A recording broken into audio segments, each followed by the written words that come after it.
Hey there, James Barnes. I'm with my buddy. James Barnes. Nah, this is Seth, man. I love this guy. Seth and I have been through the battlefield a million times. We've done a lot. Good stuff, man. But anyway, no, I love him, man. So we want to kind of address pastoral authority, or just having authority over us as men. You know, I know that when I came into Christ, I was stubborn and did not know the word and did not know even how to behave as a Christian, you know. So as a man, you know, you think you know what you're doing every step of the way. I still don't know what I'm doing. Right? I'm learning. I don't know what I'm doing. Right. But you tempered yourself, correct? Oh, yeah, for sure, man. Right. Yeah. And you know...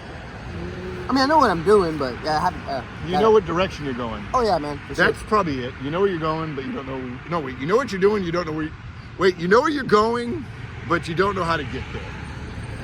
On your own accord. Oh, yeah, on my own. I was about to say, I know how to get there, but on my own, yeah. There's no way. Yeah. So that's kind of it. It's like, and so what I've learned as a man is to, you know, obviously Bible teaches us to submit to God, to trust in God and stuff like that. But there's another step in this whole process. It's like to give ourselves over to, because we are flesh, we are alive, we're living our daily lives, and we're struggling.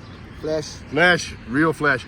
And so, like, once I decided to allow my pastor to have some level of authority over me, and it's a conscious decision. I found, in fact, I'll tell you, I was in a bind.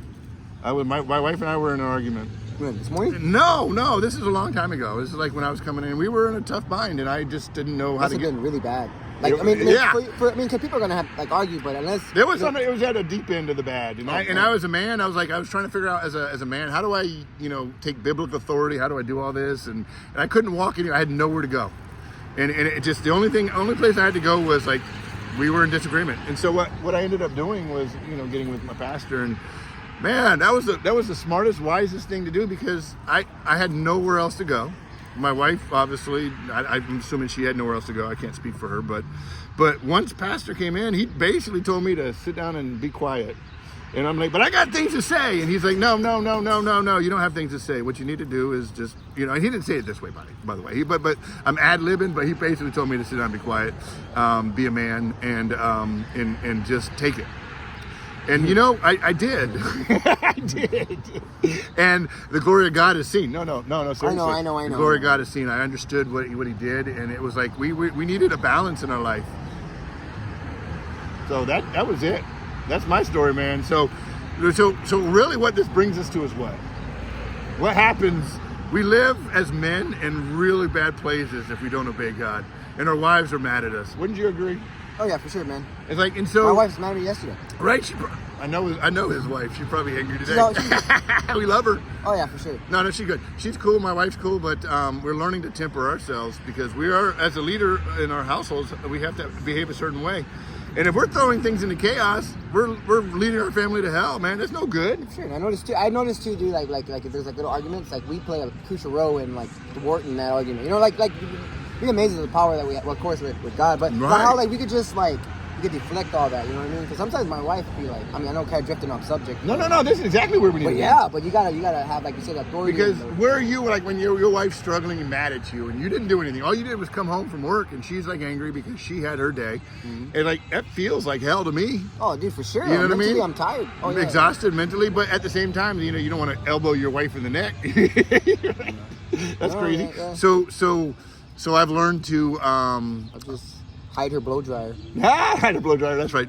No. What we do is we do what Christ did. You know, we accept them, and we you know, almost like, you know, I think of the right now the prodigal son. You know, receive him, love him, care for him, and then the rest is that'll keep you out of hell. that'll keep us on the narrow path. But you know, it's pretty wide, the narrow path, when you're on it. It's pretty good. It's a place to be. I don't want to go to hell, man.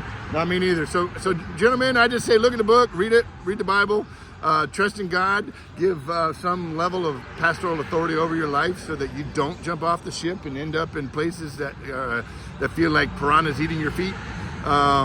You know. Last words? What you got? He pretty much said it all, man. This guy, this is a. Man, he reads a lot. This guy knows all his stuff. Oh man, we spend hours talking about reading stuff. So I'm excited to hear what you have to say. We'll do this more often. Yeah, I need to get some more like Hey man, I need to be Right. on. I want to be on. Well, we have to be on our own level, man. Right. No, well, no. So you're reading. What are you reading right now? Reading right now at the moment. The last book I read was The Return of the Gods. To be honest. Right. That's And then you sent me some books that I haven't read. Yeah. By Jonathan Conk. I love that guy. But I gotta read those books that you sent me yesterday. Yeah. In the book I sent, the one book I sent, Iberius. Oh, not Iberius. It was Justin Martyr. Yeah. Dude, he wrote that like 1900 years ago. So if you want to know what the early Christians did and struggled with, it's all written down. He wrote the Emperor of Rome, Tiberius, I want to say, and he was just kind of doing the first apologies for Christians. And this is before Christians had any authority. So their authority was to take a beating and be fed to the lions. That was the only authority Christians had. So how do we live that life, right? Let's be fed to the lions. So feed us to the lions, God. Right? Anyway, on that note, let's finish up and go to church. Yep. Peace out, man. God bless.